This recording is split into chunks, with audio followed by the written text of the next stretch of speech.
right, man. Torture Talk, 6 o'clock show. You know what it is.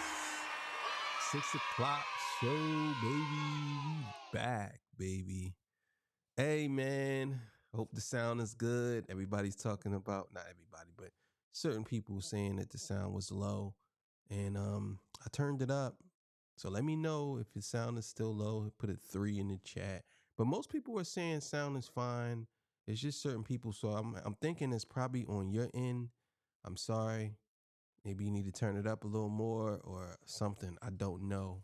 But ain't nothing changed. So look, let's do it.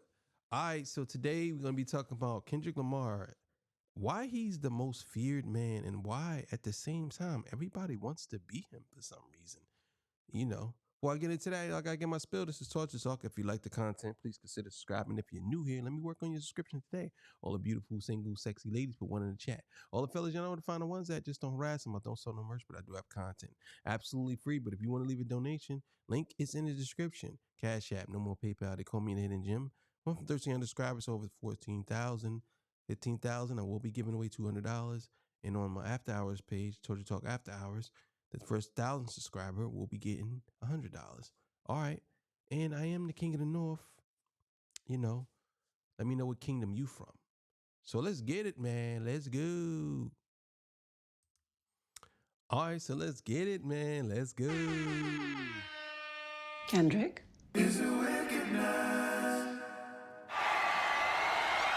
Kendrick?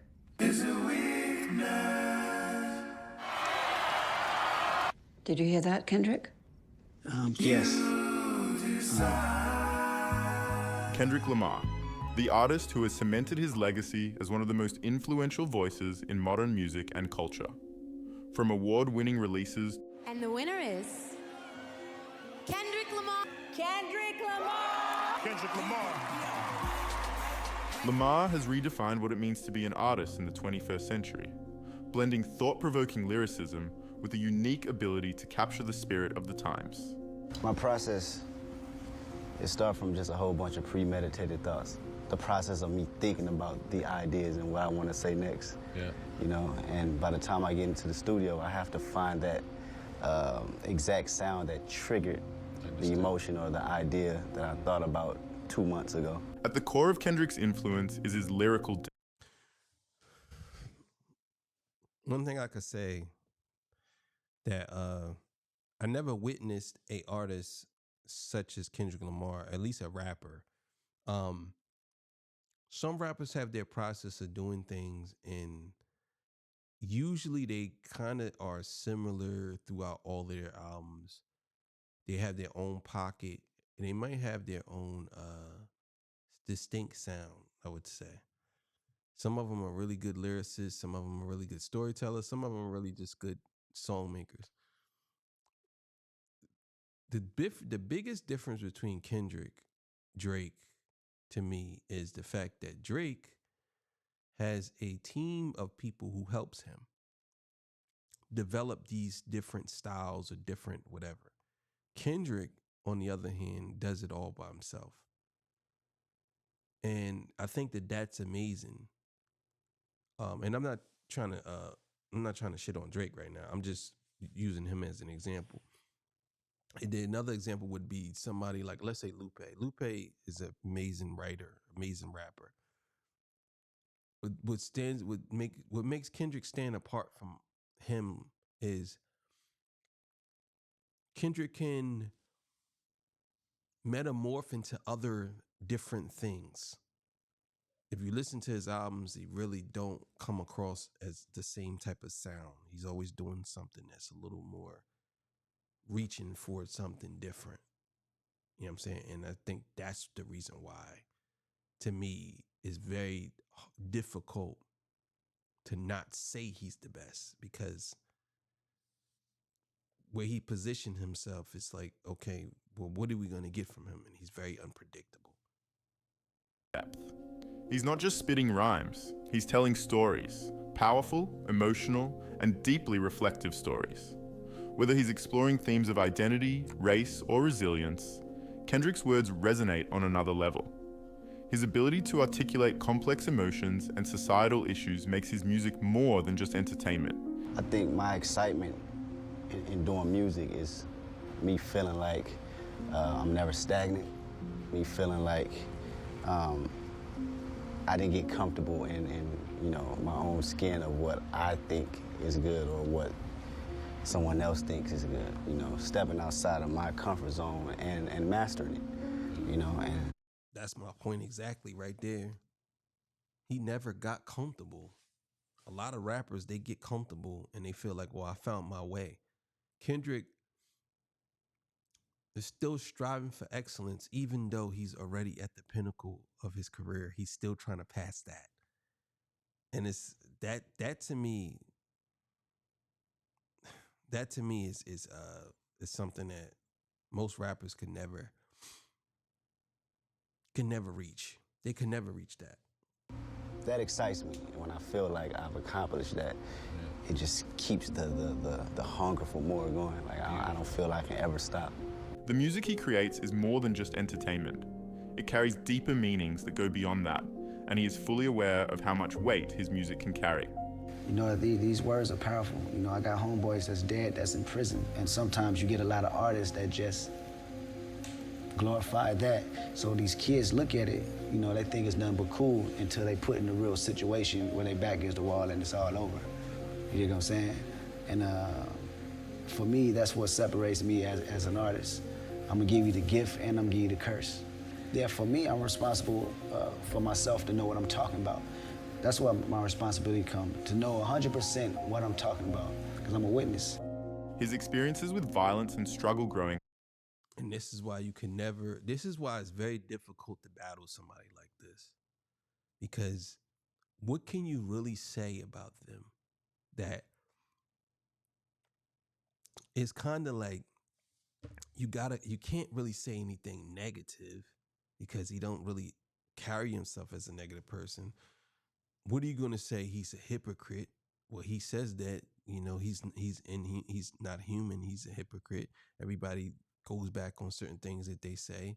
He just mentioned that he's going to give you the gift and the curse. It's very difficult. Very, very difficult to battle somebody like him, man. That's why I'll be saying, like, I don't understand how anybody could face this guy. This guy is on another level.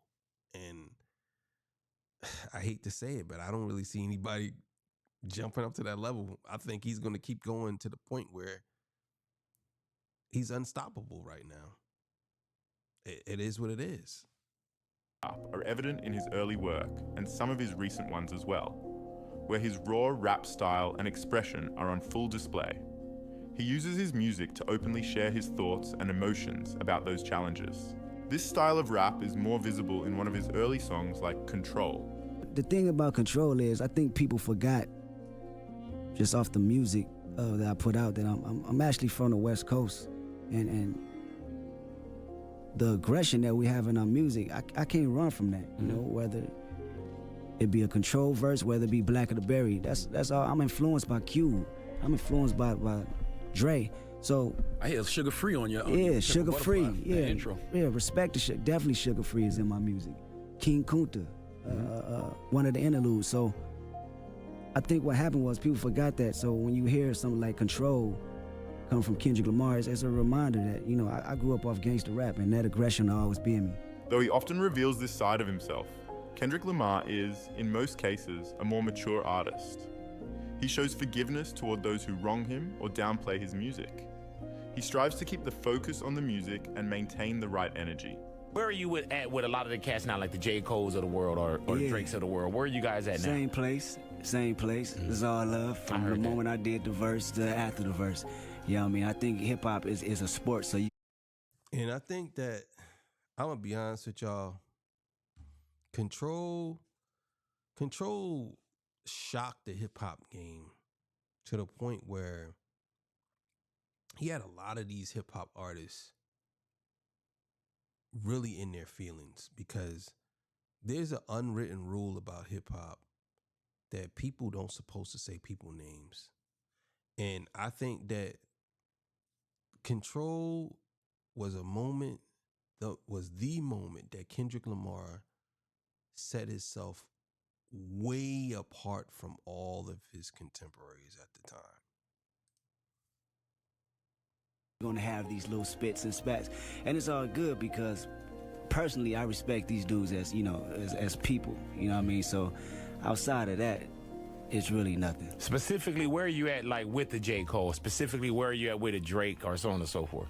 I respect their music, Like that. for sure. I respect them as individuals and creators, and I think what the media tried to do is insane, because they take these black, you know, young brothers and really try to clash it and make bump heads, and that's not right. Right. That's how I look at it. I think it's not right. And I think that's why it's great to really show people how we support one another, because hip-hop was something that wasn't supposed to be here for this long. I'm sure you know, Big. Yes, sir. And the more we do that, the more they'll try to tear it down. So many people become very emotional after hearing your music and seeing your performances.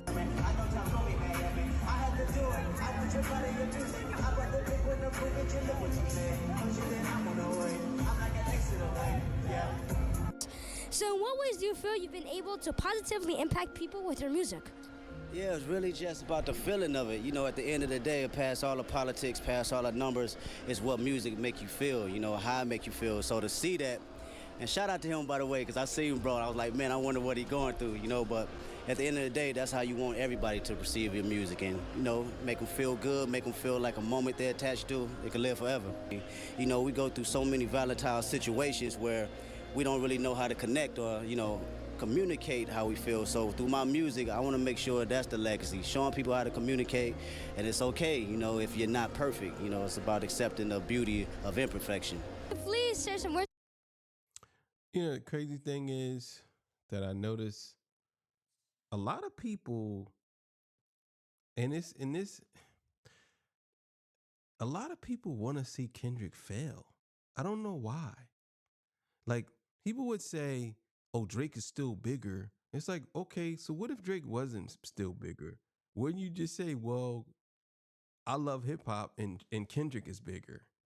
Like, I think a lot of people, you know what? I'm going to speak on this. So let me explain.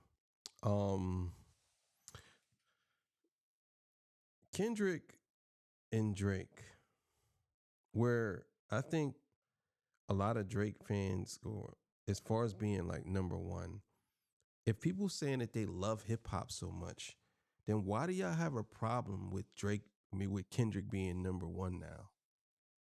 A lot of y'all are just selfish, and y'all have y'all own selfish self-interest into these artists. So to me, more like you like Drake more, so you wish Drake was number one. It's not that you love hip hop more. You just want Drake to be the best because that's what you like. It's for your own selfish reasons. You know what I'm saying? That's just that. If you love hip hop so much, then you shouldn't have a problem with Kendrick being number one. I don't think Drake's hip hop. That's why I have a problem with him being number one. That's it. But if it was anybody else, let's say if it was, I don't know, who would be, let's say if it was J. Cole. I'm not really into J. Cole no more like that. But let's say if it was J. Cole, let's say if he was number one. If he's hip hop, I wouldn't care. I'll be like, okay, J. Cole's number one, and I respect it. Some motivation to everyone watching my show. Everyone watching the show, do you be yourself and make sure that you love being yourself. And it's going to be roadblocks, it's going to be tribulations, but always remember this is a life experience. Accept the experience, appreciate the experience, and learn how to move on from things that don't serve you well, you know, and find your journey, respect your journey, and love it. So, what is the Kendrick effect? It's the seismic shift he's caused in hip-hop. By balancing art, activism, and authenticity, Kendrick has raised the bar for everyone. He's inspired countless artists to dig deeper, aim higher, and strive for greatness. That's it for today, guys. If you enjoyed this short video about Kendrick, make sure to like and subscribe for more. Until next time, have a good one. Yeah, that was a good video. I like that. Yeah, I think a lot of people, when it comes down to hip hop, a lot of people are just selfish and they want who they want to be number one. It's not the fact that they want hip hop to be number one. They want their artist to be number one. And I'm guilty of that a little bit, but I can admit that if there was somebody else that took that spot of Kendrick, then I would say he's number one, and I'm glad it's the number one hip hop artist. But for some reason, when it comes to Drake and anybody else, or just Drake mostly, a lot of y'all consider him hip hop, but most of his music isn't hip hop music, which is crazy to me. And I think y'all just want to claim something because he has so many accolades, so many number ones, that most people want to just claim him as hip hop because they want to say, well, look, we got Drake on our team, kind of like a pickup game. It's like, we got Drake, you know what I'm saying, on our team. But Drake isn't hip hop to me. He used the hip hop component, but he ain't hip hop. That's how I look at it. Now that y'all might think I'm bugging for saying that, but it is what it is. Thank y'all for joining 6 o'clock show over. Love y'all, man. Hope y'all have yourself a good evening. You already know 8 o'clock show coming up, man. See y'all. Peace. Bye. After hours too. Check that out.